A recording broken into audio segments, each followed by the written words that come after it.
Como utilizar as frutas para a produção do hidromel? Eu já volto para explicar mais essa para você. Se você está no Tacicopo Hidromel Espíritos Montes, aqui a gente fala muito mais sobre hidromel, sobre produção de hidromel, sobre degustação de hidromel. Uma vez por mês e tem um vídeo como esse aqui, tem uma explicação mais longa sobre determinados assuntos, que são os assuntos mais que precisam de uma pesquisa maior, de um tempinho um pouquinho maior, tá? E toda quarta-feira às 19 horas tem o Momento do Hidromel, onde você pode participar enviando suas dúvidas aqui embaixo nos comentários. E aqui embaixo também tem um link que você pode falar diretamente comigo nos canais privados e mandar sua dúvida também. E hoje a dúvida é um pedido que vieram no Momento do Hidromel de alguns produtores de como utilizar as frutas para a produção de hidromel ou para o melomel. E quem mandou essa dúvida foi o Victor Marinho, o Carlos Costa e o Fernando Patrocínio, que cada um teve uma forma diferente de pedir este vídeo, e eu fiz um resumo e juntei todos num vídeo só aqui para eu falar um pouquinho mais sobre como utilizar, como inserir as frutas para a confecção de um melomel. Para quem não sabe, o melomel é um hidromel com adição de frutas, tá? Dentro de sua fermentação, durante a fermentação ou posterior à fermentação alcoólica, que eu explico mais pra frente. Mas antes de mais nada, se você é novo aqui no canal, ou se você já faz parte aqui do canal, dê o like nesse vídeo, falou? Já compartilha com o pessoal que também curte esse assunto e, se possível, já faça a inscrição para ajudar a gente aí a continuar com esse trabalho e o YouTube oferecer para mais pessoas, e assim a gente continua se incentivando a trazer novos assuntos para você. Existe um equívoco, para quem não conhece aí sobre hidroméis, que fala que o melomel, pelo nome, né, lembra que é um hidromel melado. Na verdade não, tá? O melomel, e alguns autores inclusive chamam ele de fructimel, tá? Que nada mais é do que um hidromel que é fermentado com frutas, tá? Pode ser tanto o suco quanto também a polpa, quanto a fruta, tá, em si, que é adicionado durante a fermentação com o intuito de dar novos paladares, dar o sabor daquela fruta específica. Mas afinal, como eu adiciono a fruta no meu hidromel, no meu mosto hidromeleiro? Bom, aí varia também. Infelizmente eu tenho que falar isso para vocês, de acordo com a receita e de acordo com a fruta, beleza? Não existe uma regra fechada, uma receita fechada, como no mundo das cervejas, por exemplo, que você pega um estilo específico, você pega um país específico e realiza e faz aquele ao pé da letra aquela receita. No hidromel não trabalha bem assim, tá? Existem algumas receitas clássicas, sim, que vão frutas, e se você aguardar até o final, inclusive, eu vou dar duas dicas importantes para quem quer fazer o melomel e também passar a minha experiência com alguns estilos, com algumas receitas que eu mesmo executei, tá ok? Cada fruta tem uma característica que é importante a gente saber. O que é importante saber também, e isso é muito relevante, que as frutas, elas têm a levedura selvagem, tá? Inclusive eu já fiz um vídeo, vou deixar aqui o card, sobre a levedura selvagem, qual é o benefício, o que ela traz de bom, o que ela traz de ruim, tá? Mas é a levedura selvagem que vai competir com a levedura selecionada que você vai utilizar. Se isso estiver na sua receita, se isso estiver no seu planejamento da sua receita. E por que eu falo sobre o planejamento da receita, de utilizar ou não a levedura? Por exemplo, para quem conhece, né, o livro do Jeremy Zimmerman, Make Mead Like a Viking, né, ou Faça o hidromel como um viking, né, ele não é adepto de utilizar leveduras selecionadas, aquela de saquinho, inclusive, que eu já citei em vários vídeos aqui no Momento de Hidromel. Você dá uma buscada aí na playlist, tá, vai achar alguma coisa sempre que eu cito sobre leveduras, tá?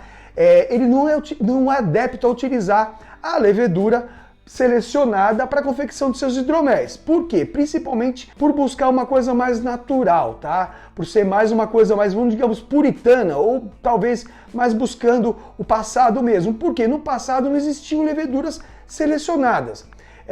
Existia a fermentação natural, né? A fermentação espontânea do mel com a água. Eu já falei isso em outros vídeos também. A partir de 17% de umidade no mel, ele começa a fermentar naturalmente. Inclusive, as nossas abelhas sem ferrão, como tem uma porcentagem altíssima de água, ela já fermenta na própria colônia das abelhas, né?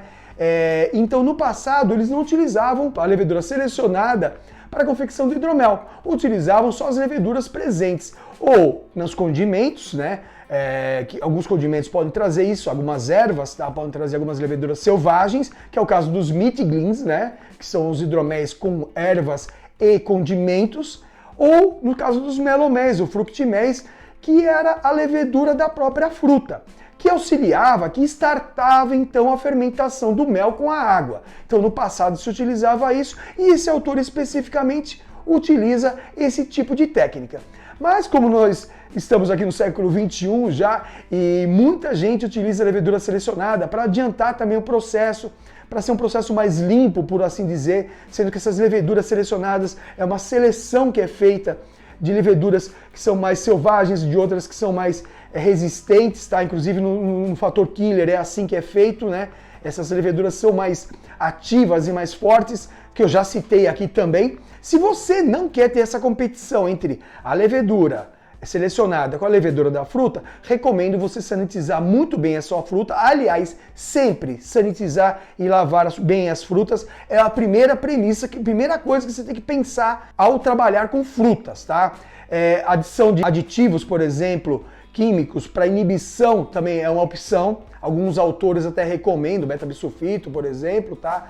Em pequeníssimas quantidades para sanitizar suas frutas e inibir a procriação dessas leveduras selvagens, mas caso você não tenha isso, você tem que cuidar melhor um pouquinho da sua fermentação, tá? Para evitar essa competição e também não ocorrer nenhum tipo de off-flavor e oxidação, enfim, outras coisas que podem acontecer. A outra recomendação é, se você quer usar o suco da fruta e não quer usar a fruta in natura, você busque um suco integral, natural, sem conservantes, sem nenhum aditivo ou conservantes. Conforme eu falei naquele uso do metabisulfito e do sorbato no outro vídeo, que eu vou deixar aqui o card e aqui no final eu vou deixar também a miniatura para você que não viu esse vídeo, veja e vai entender um pouco melhor que muitos sucos, frutas secas utilizam o sorbato e o metabisulfito ou os sulfitos em si para inibir, né, algum tipo de oxidação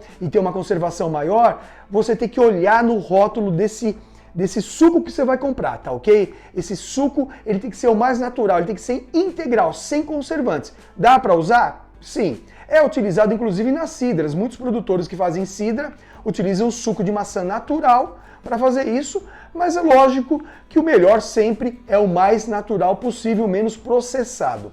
A outra forma é você utilizar a polpa. Da mesma forma do suco, eu recomendo a você buscar ali na embalagem ou até ligar para o produtor dessa polpa, ou você conhece até o produtor, pode ser da sua região tal, que ele não utilize nenhum tipo de conservante. Isso é importantíssimo, porque ele pode estacionar a sua fermentação, ele pode inibir a levedura de trabalhar e aí já era. Você vai perder a sua leva e não vai valer a pena. Então o recomendável sempre é utilizar a fruta in natura. E essa fruta a mais fresca possível. Quer dizer, se você tiver alguém que tem um pomar, alguém que tem uma fazenda, tem um sítio, ou você mora em uma região agrícola, vai atrás, tenta buscar diretamente no produtor, porque melhor ainda, ela não passou por nenhum processo de lavação e você vai ter menos trabalho, inclusive,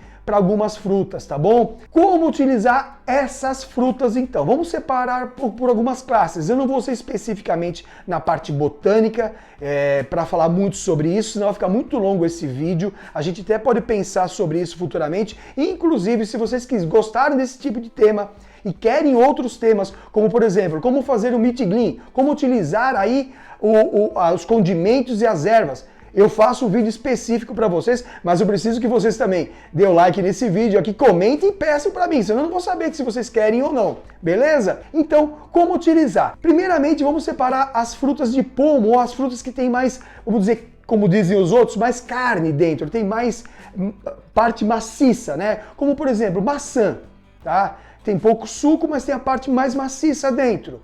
Pera, mamão, tá? O pêssego também, a banana ou abacate. Para essas frutas especificamente, eu recomendo fazerem um purê, tá? Ou um doce. Eu vou explicar já. O purê você vai processar naturalmente, tá ok? Bater essa fruta na quantidade que você veja em alguma receita especificamente, ou na sua receita que você criou. Pegue uma quantidade específica, bata ele, faça um processamento na sua casa mesmo, da melhor forma que você achar melhor. Se você tem um espremedor específico para maçãs, ótimo, maravilha, ótimo, você pode utilizar. Eu tenho um liquidificador, beleza também, um juicer, pode ser utilizado também, tá?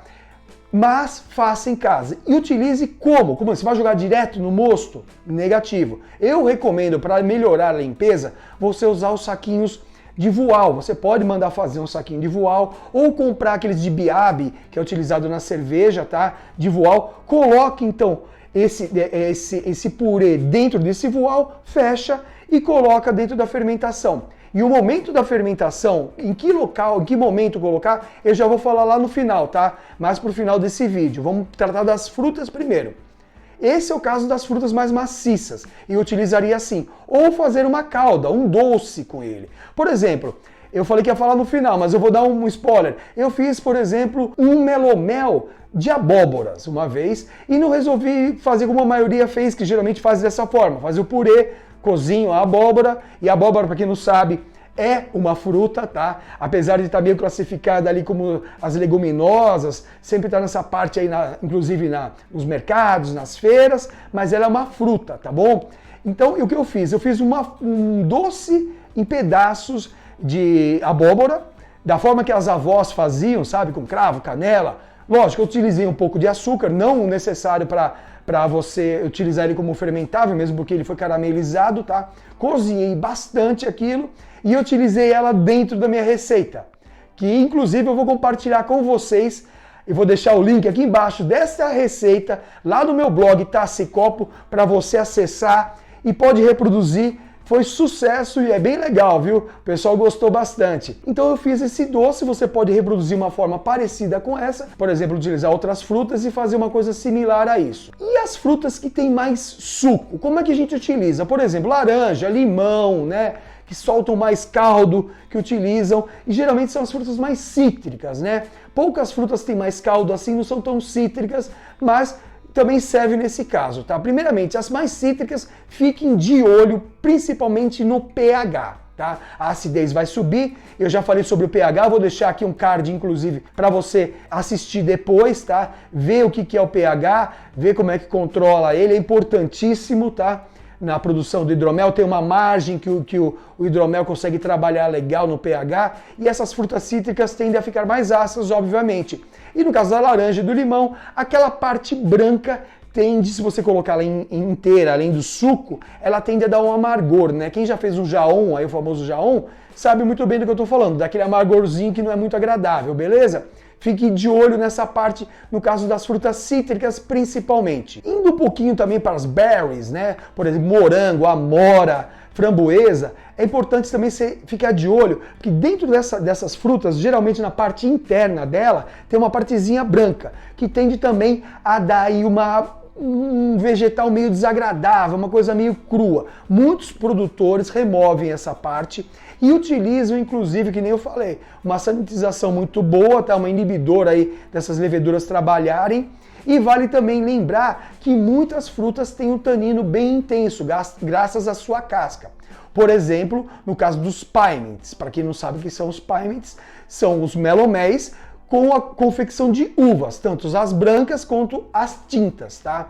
E o que é interessante você saber sobre as uvas principalmente, eu não vou cair nesse ponto porque aí eu vou ficar muito tempo falando sobre os estilos de cada um, mas toda uva por dentro dela, ela é branca, não é verdade, tá? O que dá a tintura do vinho é a casca.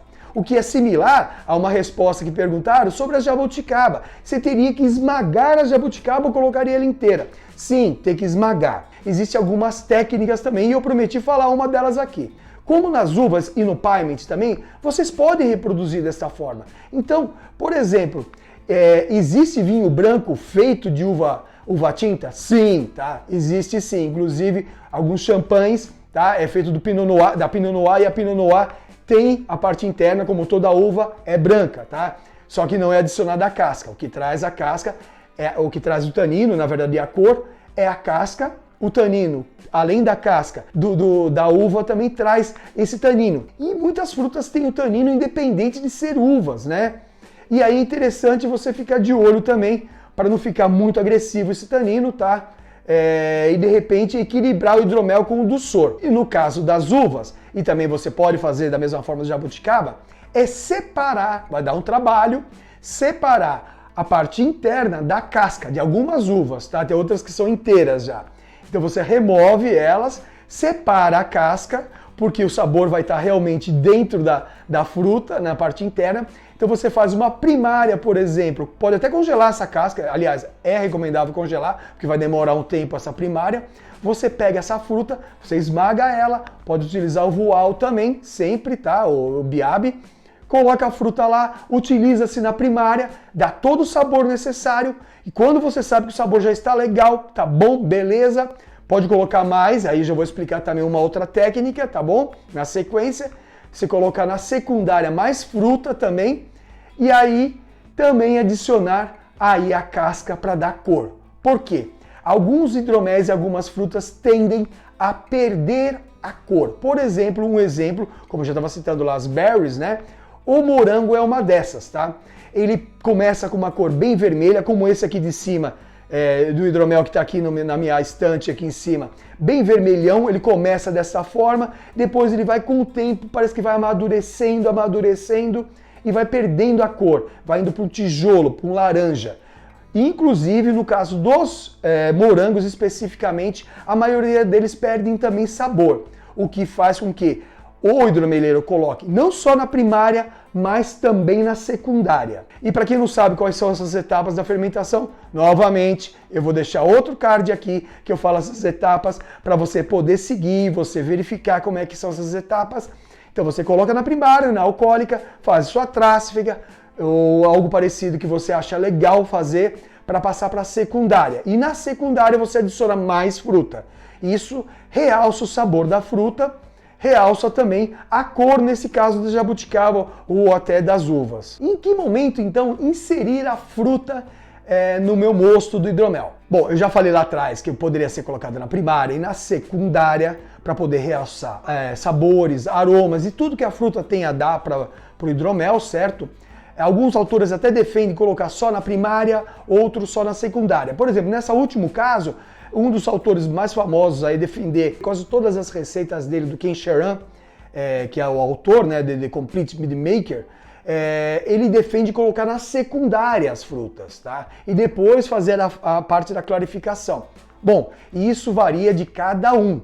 Ele acredita que você fazer um mosto base e depois separar ele, de repente, utilizar ele para várias receitas de meloméis, vale a pena. Bom, enfim, aí vai de acordo com cada um. Outros já defendem de colocar na primária e ajudar na fermentação, como eu também já utilizo, tá? E aqui no Brasil, por exemplo, que é autor? O Luiz Felipe, por exemplo, tem várias receitas legais no livro dele, no Guia do Hidromel.